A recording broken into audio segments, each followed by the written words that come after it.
इस वक्त की बड़ी खबर के साथ करेंगे। बड़ी खबर पटना से आ रही है, जहां बिहार राजस्व सेवा संघ के लोगों को मुख्यमंत्री सम्राट चौधरी का बड़ा तोहफा मिला है। बिहार राजस्व सेवा के 16 अधिकारियों को DCLR बनाया गया है, जबकि 15 अधिकारियों को DLAO बनाया गया। बता दें कि बिहार राजस्व के अधिकारियों की मांग थी कि राजस्व सेवा के उच्च पदों पर बिहार प्रशासनिक सेवा के अधिकारियों की जगह BRS के अधिकारियों की पोस्टिंग हो। इस बिंदु पर ही बिहार के CEO और RO 52 दिन तक हड़ताल पर थे। न्यूज 18 संवाददाता आनंद अमृतराज अधिक जानकारी के साथ जुड़ गए हैं। तो आनंद, ये बड़ा तोहफा मुख्यमंत्री सम्राट चौधरी का।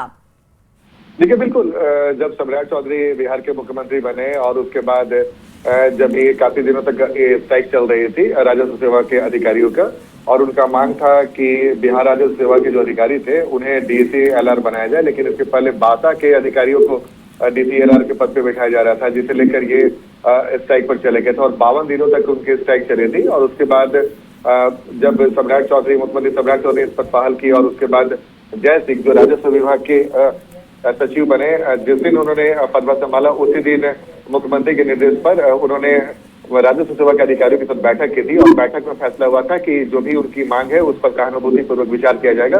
और जो सबसे बड़ी मांग थी उस पर आज सरकार ने एक बड़ा फैसला लिया। बिहार राजस्व सेवा के 16 अधिकारियों को DCLR बनाया गया है और 15 अधिकारियों को DLAO बनाया गया है। यही दोनों प्रमुख मांग थी इन बासा के राजस्व सेवा के अधिकारियों की। जाहिर तौर पर इसके पहले बिहार राजस्व सेवा के अधिकारियों की मांग थी कि राजस्व सेवा के उच्च पदों पर बासा के अधिकारियों की जगह उनकी पोस्टिंग हो, और आखिरकार सरकार धीरे धीरे उनके पॉइंट को मानते चले गए और आज ये एक बड़ा फैसला हुआ है। और जाहिर तौर पे अब बिरसा और बिरसा यूनाइटेड के संयुक्त संघर्ष मोर्चा ने इस पर काफी स्ट्राइक भी किया था, और उन लोगों से भी जब हमारी बातचीत तो उन्होंने कहा कि इस पूरे मामले पर कल वो अपने तरफ से जवाब देंगे।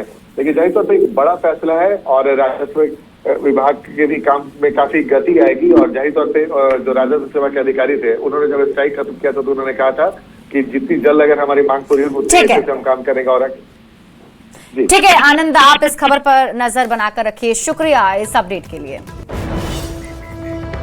बड़ी खबर आपको शेखपुरा से बताते हैं, जहां एक स्कूल की 16 छात्राएं अचानक बीमार हो गईं। गंभीर स्थिति में सभी छात्राओं को एम्बुलेंस से सदर अस्पताल लाया गया है, जहां डॉक्टरों की टीम लगातार सभी छात्राओं का इलाज कर रही है। मामले में अन्य छात्राओं ने बताया कि नाश्ते में भूंजा खाया था, जिसके बाद शाम को प्रार्थना के दौरान एक छात्रा बेहोश हुई और देखते ही देखते अन्य छात्राएं बेहोश होकर जमीन पर गिर गईं। फिलहाल बीमार होने के कारणों का पता नहीं चल सका है। प्रशासन मामले की जांच में जुट गया है। तो हम लोग प्रार्थना कर रहे थे, सब प्रार्थना कर रहे थे तो एकाएक सब बेहोश हो गई। तो इसीलिए मैम फिर एम्बुलेंस के फोन किए तो एम्बुलेंस आ गए थे। तो नाश्ता उस्ता की थी, फरी डालमोट, शनिवार था तो फरी डालमोट मिला था तो सब मिलके नाश्ता किए। प्रेयर के लिए घंटी लगा प्रेयर खत्म ही होने वाला था तो कुल अचानक एक बच्ची बेहोश हुई। तो उसके बाद नहीं होता देखा देखी वैसे ढेर सारा हो गई, 11 बच्चे लगभग। तो मैम जी एम्बुलेंस को फोन किए, फिर हम सब आए यहाँ लेके। खाना खाई थी उसके पहले नाश्ता। पटना सिटी में पुलिस को बड़ी सफलता मिली है। पुलिस ने ब्लैकआउट के दौरान मसाला कारोबारी की हत्या मामले में खुलासा किया है। पुलिस ने एक वारदात को अंजाम देने वाले एक नाबालिग को डिटेन कर लिया है। साथ ही मौके से घटना में इस्तेमाल हुए हथियार बरामद कर लिए गए हैं। मसाला कारोबारी की हत्या बेऊर जेल में बंद कुख्यात अपराधी विकास उर्फ बिक्का के इशारे पर की गई थी। सिटी SP ने बताया, पैसों के विवाद में इस हत्याकांड को अंजाम दिया गया था। त्वरित रूप से घटना का उद्भेदन कर लिया गया 36 घंटे के अंदर ही। और इस घटना में जो शामिल विधिवत बालक था उसको विरोध कर लिया गया है। साथ ही साथ घटना में इस्तेमाल हथियार, एक पिस्टल और 2 गोली भी बरामद कर लिया गया है। नवादा से आपको बड़ी खबर बताते हैं, जहां खनन टीम और पुलिस पर फायरिंग के मामले में गया जी के अतरी वजीरगंज पुलिस की रेड देखने को मिली। फायरिंग के आरोपी की पहचान कर ली गई है। बैकटपुर दरियापुर गांव में छापेमारी की गई। अभियुक्त के घर से 6 मोबाइल जब्त हुए हैं। बालू सिंडिकेट चलाने के सबूत मिले हैं। 2 ट्रैक्टर, 1 बाइक और 6 मोबाइल भी जब्त किया गया है। खबर वैशाली से है, जहां पुलिस ने मादक पदार्थ की तस्करी के खिलाफ बड़ी कार्रवाई की है। पुलिस ने मादक पदार्थ तस्करी के अंतर्राज्यीय गिरोह का खुलासा कर दिया है। महिसौर थाना क्षेत्र में छापेमारी कर स्कॉर्पियो सवार 6 लोगों को पुलिस ने गिरफ्तार किया। मौके से पुलिस ने नागालैंड से लाई गई 60 ग्राम हेरोइन बरामद की है, जिसकी कीमत लाखों में बताई जा रही है। फिलहाल पुलिस गिरोह के अन्य सदस्यों की तलाश में जुट गई है। के दौरान एक ब्लैक स्कॉर्पियो को रोका गया था संदेहास्पद पोजीशन में। उसकी जांच करने पे हम लोग को उसमें से हेरोइन जैसा मादक पदार्थ बरामद हुआ। कितना मादक पदार्थ है? ये 4 डब्बा में है और बिना डब्बा का वजन इसका 60 ग्राम के आसपास। कौन कौन लोग है? 6 लोग इसमें पकड़ाए हैं। गया जी से बड़ी खबर है, जहां चलती बस में भीषण आग लग गई और कुछ ही मिनटों में बस जलकर राख हो गई। आग की भयंकर लपटों से दहशत मच गया। ड्राइवर जो है उसने कूदकर अपनी जान बचाई है, तो कुछ ही मिनटों में बस जलकर राख हो गई और आग की भयंकर लपटों से मौके पर दहशत का माहौल बन गया। ड्राइवर और खलासी ने कूदकर अपनी जान बचा ली है। तो इस वक्त की बड़ी खबर आपको गया जी से बता रहे हैं। तस्वीरें आपको दिखा रहे हैं उस बस की, जिसमें आप देखिए कैसे आग की लपटों से घिरी ये बस नजर आ रही है। हालांकि फायर ब्रिगेड की टीम ने आग पर काबू पा लिया है। केदारनाथ धाम यात्रा में हेलीकॉप्टर बुकिंग के नाम पर श्रद्धालुओं को निशाना बनाया जा रहा है और इस ठगी नेटवर्क का बिहार कनेक्शन सामने आया है। साइबर पुलिस की जांच में सामने आया कि सबसे ज्यादा ठगी बिहार के 4 जिलों से ऑपरेट हो रही है, जिसमें गया जी, नवादा, पटना और बिहार शरीफ, ये 4 जिले शामिल हैं, जहां से सबसे ज्यादा ठगी का नेटवर्क चल रहा है। साइबर पुलिस ने अभी तक 2 मामलों में मुकदमे भी दर्ज किए हैं। पुलिस लगातार फर्जी वेबसाइट और सोशल मीडिया अकाउंट्स पर कार्रवाई कर रही है। अब तक करीब 200 से ज्यादा साइट्स और पेज बंद करवाए जा चुके हैं। इसके साथ ही पुलिस ने श्रद्धालुओं से अपील की है कि हेलीकॉप्टर सेवा की बुकिंग केवल IRCTC की आधिकारिक वेबसाइट से ही करें।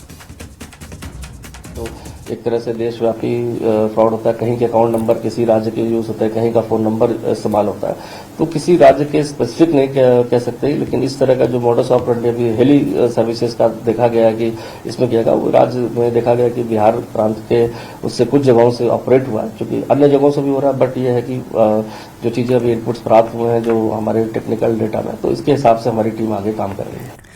खबर सासाराम से है, जहां बिहार सरकार के मंत्री और जेडीयू नेता भगवान सिंह कुशवाहा ने बिहार में हो रहे एनकाउंटर पर बड़ा बयान दिया है। उन्होंने कहा कि अगर गुंडे गुंडागर्दी नहीं छोड़ेंगे, जनता की संपत्ति को लूटने का काम करेंगे, तो पुलिस की राइफल पानी नहीं उगलेगी बल्कि गोलियां उगलेगी और उनके निशाने पर सीधे अपराधी होंगे। ये गोली आम जनता के सुरक्षा के लिए चलेगी। पहल है कि उनको लंगड़ा बना दीजिए, लंगड़ा बना दे, आजीवन कोई घटना नहीं होगा। अपराधियों को लंगड़ा बना दे। जब जब देखेगा अपना ठेवना पर, तब तक याद पड़ेगा कि भाई अपराध मत करो। गांव घर के भी लोग देखेगा कि जो गलत काम करेगा यही उसका हाल होगा। तो हम तो भाई सम्राट से कहेंगे कि इस अभियान में ढिलाई करने की जरूरत नहीं है। केंद्रीय मंत्री ललन सिंह 1 दिवसीय दौरे पर लखीसराय पहुंचे, जहां उन्होंने पिपरिया प्रखंड सह-अंचल कार्यालय भवन के शिलान्यास कार्यक्रम में भाग लिया और इस मौके पर भवन निर्माण मंत्री लेसी सिंह, मंत्री श्रवण कुमार मौजूद रहे। इस दौरान ललन सिंह मंच से कड़े तेवर में दिखे और अधिकारियों को कड़ी चेतावनी दी। उन्होंने कहा, विकास कार्यों में लापरवाही और सुस्ती बरती गई तो अधिकारियों को हमारा रौद्र रूप देखना पड़ेगा, इसलिए भवन निर्माण समय पर पूरा करें। हम रोज दियारा के लोगों के संपर्क में रहते हैं। जिस दिन हमको खबर मिला कि काम स्लो हो गया, उस दिन फिर हम रौद्र रूप धारण कर लेंगे। तो इसलिए इसको मॉनिटर करिए और समय सीमा के अंदर पूरा करने का काम करिए, ताकि कि दियारा के वासियों को कोई दिक्कत का सामना नहीं करना पड़े। समस्तीपुर में शिक्षा मंत्री मिथिलेश तिवारी ने कहा कि मुख्यमंत्री सम्राट चौधरी और केंद्रीय नेतृत्व ने उन पर विश्वास जताते हुए शिक्षा जैसा बड़ा विभाग दिया है। नीतीश कुमार के नेतृत्व में बिहार की शिक्षा व्यवस्था बेहतर हुई थी, इसे और बेहतर बनाने की दिशा में काम करेंगे। उन्होंने कहा कि सिर्फ अधिकारियों के भरोसे बेहतर शिक्षा व्यवस्था की उम्मीद नहीं की जा सकती, इसमें आम लोगों के सहयोग की भी जरूरत है। हमें राज्य के सभी जिलों में जाना है और बिहार के हर घर से जो बच्चे हमारे विद्यालय में पढ़ने आते हैं उन बच्चों की चिंता करते हुए शिक्षा की व्यवस्था को जो माननीय नीतीश कुमार जी ने बेहतर किया है उसे और बेहतर बनाने की जिम्मेवारी हमारे ऊपर है। और इसीलिए कई कार्यक्रमों के माध्यम से कार्यकर्ताओं से संवाद करके अधिकारियों से समीक्षा करके सारा फीडबैक लेंगे और हमारा शिक्षा विभाग त्वरित निदान का विभाग बने, किसी को चक्कर डीओ ऑफिस का सचिवालय का नहीं काटना पड़े, इसके इंतजाम में हम लगे हैं। अररिया को अमृत भारत एक्सप्रेस ट्रेन की सौगात मिली है। अररिया से बीजेपी सांसद प्रदीप सिंह ने बताया कि अमृत भारत एक्सप्रेस ट्रेन सीमांत क्षेत्र न्यू जलपाईगुड़ी, गलगलिया, अररिया, फारबिसगंज, नरपतगंज रूट से चालू हो गई है। ये ट्रेन सीतामढ़ी होकर चलेगी, जिससे श्रद्धालुओं को माता जानकी के दर्शन में सुविधा मिलेगी। वहीं गोंडा और अयोध्या के रास्ते अमृतसर जाने के कारण भगवान राम की नगरी तक पहुंचना भी आसान हो जाएगा। सांसद ने अमृत भारत एक्सप्रेस ट्रेन की सौगात देने के लिए प्रधानमंत्री और रेल मंत्री को धन्यवाद दिया। प्रधानमंत्री आदरणीय नरेंद्र मोदी जी को और भारत के रेल मंत्री आदरणीय अश्विनी वैष्णव जी का आभार और उनका धन्यवाद करते हैं कि लगातार कई ट्रेनों का सौगात अररिया को मिला है। जैसे जोगमनी से इरोड चलाया, जोगमनी से पटना, वंदे भारत। शेखपुरा में बिहार सरकार के सूचना एवं जनसंपर्क मंत्री श्रवण कुमार ने प्रधानमंत्री के ईंधन बचत और सोना नहीं खरीदने की अपील का समर्थन किया। उन्होंने कहा कि वैश्विक संकट के समय देश हित में ऐसे कदम जरूरी हैं। ने कुछ कहा है तो कुछ सोच समझ के कदम उठा रहे देश के प्रधानमंत्री जी, और सोना खरीदने के बारे में भी उन्होंने चर्चा की है, डीजल और पेट्रोल की बचत की भी बात कही है। तो जो उनको कुछ आगे लग रहा है उसके हिसाब से उन्होंने बात रखी है, लेकिन कांग्रेस के लोग और दूसरे पॉलिटिकल पार्टी जो विपक्ष में इसको बहुत खराब नजरिए से इस बात को लेते हैं। मुजफ्फरपुर के मुरौल प्रखंड क्षेत्र के बखरी में नए पुलिस ओपी का उद्घाटन किया गया है। केंद्रीय जल शक्ति राज्य मंत्री डॉक्टर राजभूषण निषाद ने उद्घाटन किया है। कार्यक्रम में डीएम सुब्रत सेन, एसएसपी कांतेश कुमार मिश्रा, ग्रामीण एसपी राजेश सिंह प्रभाकर समेत कई अधिकारी मौजूद रहे। हमारी सरकार, बिहार सरकार जो है लगातार आदरणीय सम्राट के नेतृत्व में हम लोग प्रयास कर रहे हैं कि क्राइम को एकदम जीरो करें, और इसी कड़ी में अलग अलग जगह जहाँ जहाँ जरूरत लगी वहाँ थाना का निर्माण, ओपी का निर्माण, इंफ्रास्ट्रक्चर जो भी हो सकता है एक अच्छा काम करने के लिए, एक अच्छा एनवायरनमेंट के लिए जो भी हो सकता है हमारी सरकार उपलब्ध कराने का काम करेगी। ये सकरा थाना का कार्यक्षेत्र काफ़ी बड़ा था और साथ ही ये वैशाली और समस्तीपुर जिला की सीमा से भी ये सटा हुआ था, तो जिससे कि अपराध की घटनाएं पर प्रभावी रोकथाम हेतु सीनियर एसपी सर मुजफ्फरपुर के द्वारा ये प्रस्ताव भेजा गया था कि इसमें मुरौल ओपी यहाँ पर जो है सो ये स्थापित हो, जिसमें कि सकरा थाना क्षेत्र के ही 10 पंचायत और उससे संबंधित गाँवों को का कार्यक्षेत्र निर्धारित किया गया है। मुजफ्फरपुर और मिथिला की जीआई टैग प्राप्त शाही लीची अब सीधे आसमान के रास्ते देश और विदेश तक पहुंचने लगी है। दरभंगा एयरपोर्ट से पहली बार लीची की खेप हवाई मार्ग से भेजने की शुरुआत की गई। इस ऐतिहासिक पहल के तहत करीब 200 किलोग्राम लीची को 15 पैकेट में पैक कर अहमदाबाद के लिए रवाना किया गया। इस नई व्यवस्था के शुरू होने से अब दरभंगा की लीची देश के बड़े शहरों तक पहुंच सकेगी। साथ ही इससे स्थानीय किसान और व्यापारियों को फायदा होगा। मार्केट में जो डिमांड एंड सप्लाई का एक बहुत बड़ा फैक्टर रहता है, इस बार लीची मात्र 35% हुई है, जिसका फ़ायदा ये होगा कि रेट फार्मर को, किसानों को यहाँ अच्छा मिलेगा और जो मार्केट में जाएगा वहाँ भी मिलेगा है कि रेगुलेटेड सप्लाई होगा, जिसके कारण सबके लिए विन विन सिचुएशन होगा। ये हम लोग आज दरभंगा एयरपोर्ट से अहमदाबाद एयरपोर्ट भेजा है हम लोगों ने। भैया दिल्ली होके ये जाएगी और ये 200 kg है और 15 बॉक्स है आज का, जो कि डायरेक्ट किसान ने बुकिंग किया था मुजफ्फरपुर से। ये शाही लीची है और डायरेक्टली बिजनेस पर्पज से वहाँ गया है। बिहार की पंचायती राज व्यवस्था के लिए बेहद गर्व और सम्मान का पल आया है। सीतामढ़ी जिले के बथनाहा प्रखंड की महुआवा पंचायत ने राष्ट्रीय स्तर पर अपनी अलग पहचान बनाई है। पूरे देश में आयोजित क्लाइमेट कंट्रोल अवार्ड के लिए इस पंचायत का चयन तीसरे स्थान पर किया गया। अब इस पंचायत को दिल्ली में प्रधानमंत्री नरेंद्र मोदी के हाथों सम्मानित किया जाएगा। देश भर से इस प्रतिष्ठित पुरस्कार के लिए केवल 4 पंचायतों का चयन हुआ है। इसमें आंध्र प्रदेश की पंचायत को पहला स्थान मिला है, जबकि महाराष्ट्र और ओडिशा के पंचायत को दूसरा स्थान प्राप्त हुआ। और इस उपलब्धि के साथ महुआवा पंचायत को केंद्र की ओर से पंचायत विकास कार्यों के लिए 50 लाख रुपए की अतिरिक्त राशि भी प्रदान की जाएगी। पंचायती राज व्यवस्था के लिए यह गौरव का क्षण है। क्लाइमेट कंट्रोल अवार्ड से अब बिहार के सीतामढ़ी जिले के महुआवा पंचायत को सम्मानित किया गया है। पूरे देश में यह पंचायत अब तीसरे पायदान पर है और पहले पायदान पर आंध्र प्रदेश के पंचायत, वहीं दूसरे पायदान पर महाराष्ट्र और उड़ीसा के 2 पंचायतों का चयन किया गया है।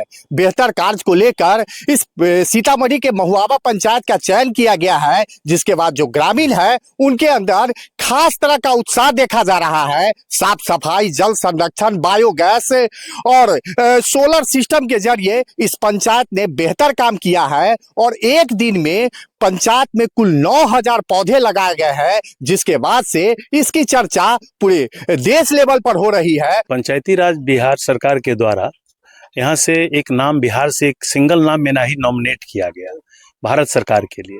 फिर जब नाम भारत सरकार के लिए गया तो भारत सरकार से एक टीम आई थी जो 12 घंटे जांच करके एक एक जो भी योजनाएं हम लोगों ने पेपर सबमिट किया था उसकी जांच हुई। और जांच के बाद पहले 6 स्टेट थे, उसके बाद 6 में 3 राज्यों में 3 आदमी को चुनना था। तो उसके बाद फिर आंध्र प्रदेश को पहला पुरस्कार मिला, महाराष्ट्र और उड़ीसा को द्वितीय पुरस्कार मिला और सीतामढ़ी के बथनाहा प्रखंड के महुआवा पंचायत को तीसरा पुरस्कार मिला। अच्छा, ये बहुत ही गौरव का क्षण है। ये बिहार के लिए नहीं, देश के लिए और मेरे पंचायत के लिए तो इससे बड़ा और जिले के लिए कुछ हो ही नहीं सकता है। मुखिया जी जितना कर रहे हैं उतना तो कोई न कर। अवार्ड मिला है, कितना खुश है? बहुत ज्यादा खुश। हाँ, तो हम दिल से इस पहचान के जरिए न सिर्फ सीतामढ़ी का नाम रोशन हुआ है, बल्कि पूरे बिहार में इस पंचायत की अब इसके बेहतर कार्य को लेकर चर्चा हो रही है। राकेश अंजन, न्यूज़ 18 सीतामढ़ी। सीतामढ़ी से ही बड़ी खबर आपको बताते हैं। किसान की गोली मारकर हत्या कर दी गई। आपसी रंजिश में किसान उमा शंकर की हत्या की आशंका है। महिंदवाड़ा थाना के बतरौली की घटना बताई जा रही है। पुलिस पूरे मामले की जांच पड़ताल में जुटी हुई है।